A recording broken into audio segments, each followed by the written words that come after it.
In today's video, I'm going to help you pass the AWS Certified DevOps Engineer exam. If you've never seen one of our videos before, what we do is go through some practice questions, let you figure out what you think the answer is, then I tell you what the answer is and break down why that is the answer. So today, we're going to go ahead and go through about 15 to 20 questions that'll help you prepare for the certification. You've been asked to implement a cost-effective centralized logging solution for a multi-account AWS environment. The solution must support storing logs from CloudTrail, CloudWatch logs, and custom applications, while ensuring logs are encrypted, curable, and retained according to compliance policies.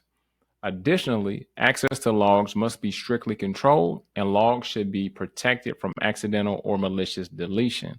What is the best combination of services to meet these requirements?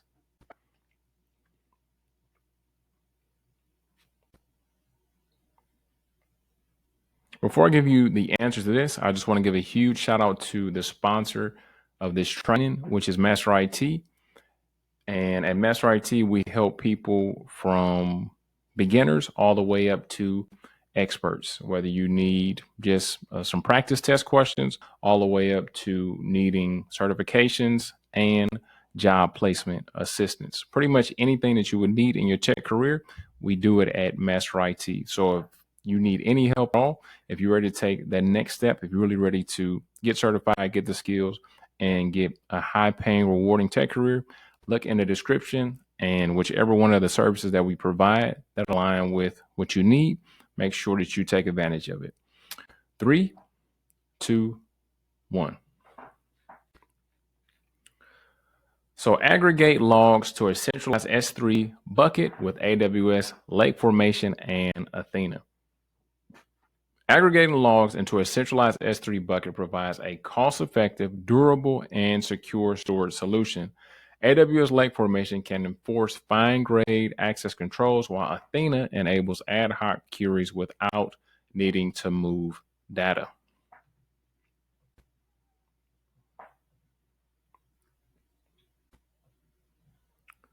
A team deploys containerized applications on Amazon ECS using Fargate, and they are experiencing intermittent downtime during deployments.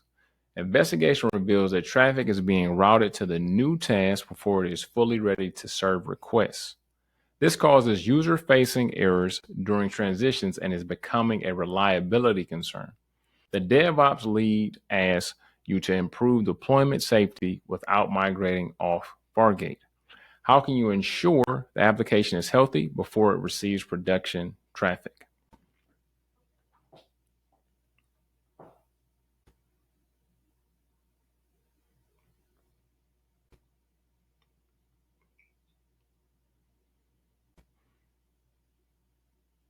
So if you haven't done so yet, if you haven't liked the video, make sure you do so now. And if you don't like the video after this question, literally you can go to hell. And also comment below and let me know what certification you're working on. If you're not working on AWS, if you're just kind of just rocking out with us right now just to learn some stuff, that's cool. But let me know what certification you are working on and when you plan on taking it. And once again, just a double back, if you do not like this video, me, Rob from Master IT, I would like for you to go directly to hell. All right, so let's see what the answer is. All right, so C, configure a container health checks and use a load balancer with target group health checks. ECS integrates with ALBs and supports container health checks that determine when a container is ready to receive traffic. By configuring proper health checks and ensuring the target group only routes a healthy task, you prevent premature traffic routing. This approach is automated, repeatable, and eliminates downtime.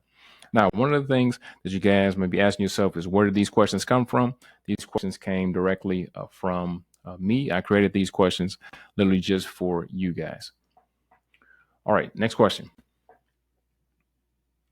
You're managing a deployment pipeline for a machine learning model that's containerized and deployed to EKS. Retraining occurs weekly and updated models are packaged into new Docker images.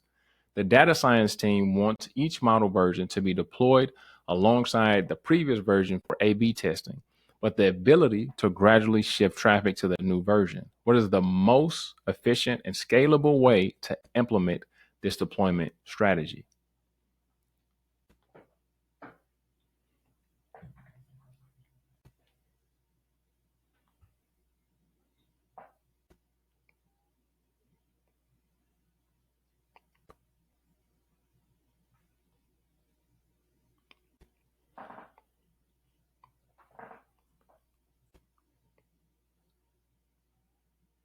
Three, two, one.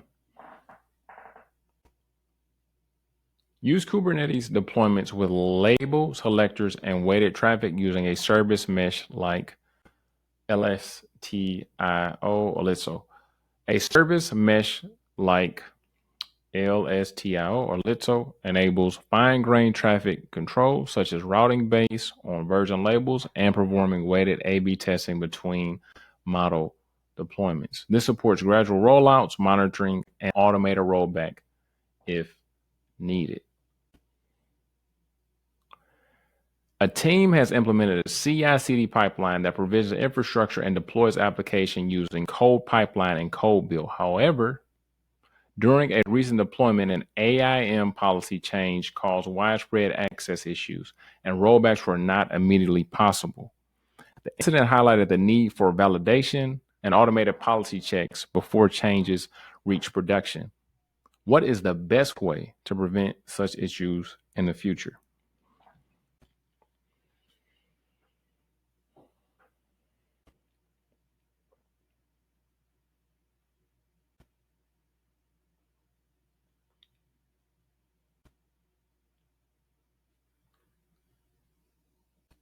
Three, two, one. So the best way is to integrate automated policy validation using tools like CloudFormation Guard or Open Policy Agent. Tools like CloudFormation Guard or OPA allow you to define custom policy rules and validate infrastructure configurations before deployment. Your security team has mandated that all container images used in production must be scanned for vulnerabilities and approved before deployment. The DevOps team wants to enforce this in the CI/CD pipeline, ensure that only validated images are deployed to EKS. You need a solution that integrates image scanning, policy enforcement, and automated blocking of non-compliant deployments. What's the best approach?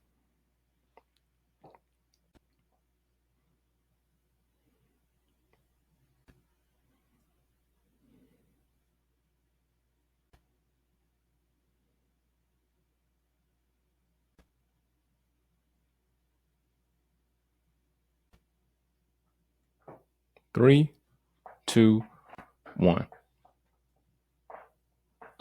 Use ECR image scanning and enforce deployment gating with admission controls.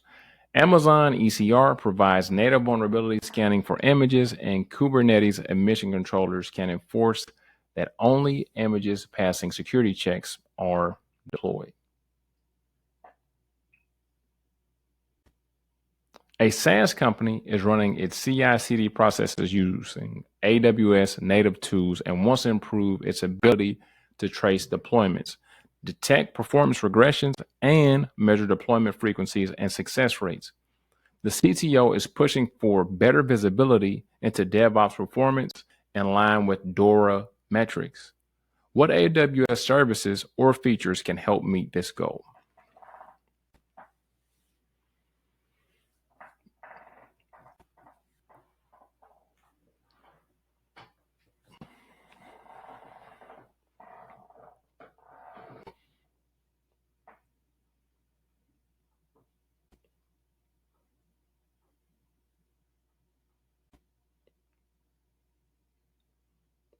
Three, two, one. Use AWS Code Suite metrics and CloudWatch dashboards. AWS Code Pipeline, Code Deploy, and Code Build emit detailed metrics that can be aggregated in CloudWatch to track deployment frequencies, failure rates, and lead times. This aligns with DORA metrics and provide actionable insights into the health of your DevOps process. This training was the best shit that you've ever seen in your whole life. Hit like, and if you want any help, look in the description or go to itmasterkey.com. Other than that, I'll see you in class.